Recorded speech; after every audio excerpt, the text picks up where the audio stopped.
Hello! Today we're going to be looking at how to create another melody, just kind of an open chord structure as I would call it. So here we have a general idea stemmed from an original piece that I originally composed when I started out.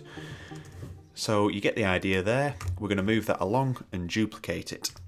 Okay, so now we're moving on to the second iteration of this same melody. It's exactly identical in every shape and form.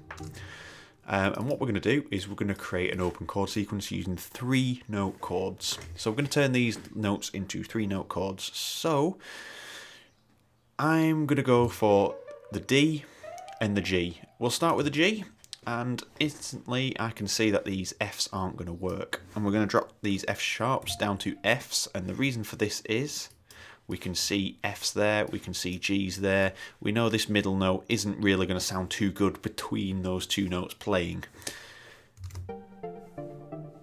So as you can hear, the E is not going to work either. And that's because if you look down here, we've got the D and the D sharp. So we're clearly not going to have these 3 notes in a row with the particular chord sequence I've chosen. So we're going to transpose that down to a D, which mirrors the bass. Let's just see what that sounds like. Oh, sounding pretty good.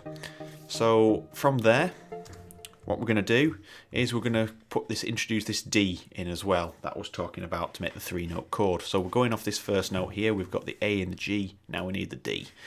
And this is kind of how I think, and I create some of my best melodies from these ideas.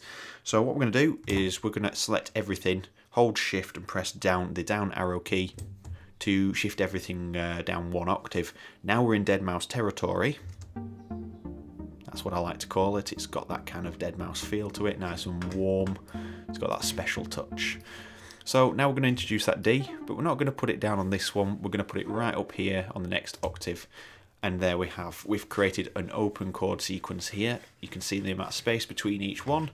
Let's just check the notes so we know the D is going to work, the C, the A sharp. It all looks like it's going to work nicely.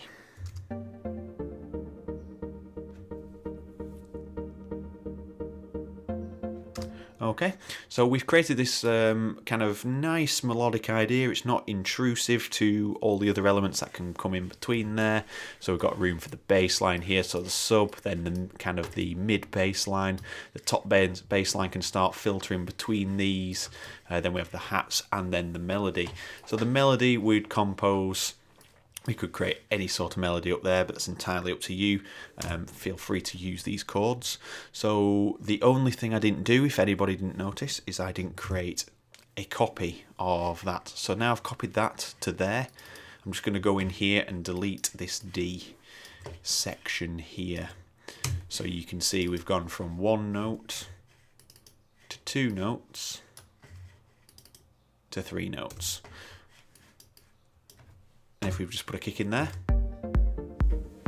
you can see where we're going with this. If we just create a MIDI insert, just put a quantizer on there.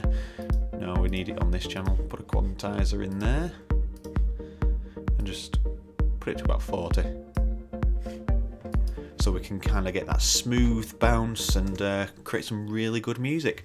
So feel free to use those chords. I'd be amazed to see what you can actually get out of that.